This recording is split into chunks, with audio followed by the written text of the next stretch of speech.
श्रीलक्ष्मी श्रीमहालक्ष्मी क्षीरसागरकन्यका उत्तिष्ठ हरिसम्प्रीते भक्तानां भाग्यदायिनी। श्रीलक्ष्मी श्रीमहालक्ष्मी क्षीरसागरकन्यका उत्तिष्ठ हरिसम्प्रीते भक्तानां भाग्यदायिनी। उत्तिष्ठोत्तिष्ठ श्रीलक्ष्मी विष्णुवक्षस्थलालये उत्तिष्ठ करुणापूर्णे लोकानां शुभदायिनी।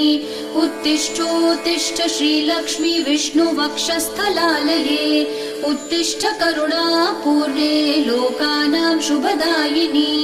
श्रीपद्ममध्यवसिते वरपद्मनेत्रे श्रीपद्महस्तचिरपूजितपद्मपादे श्रीपद्मजातजननी शुभपद्मवक्त्रे श्रीलक्ष्मी भक्तवरदे तव सुप्रभातम्।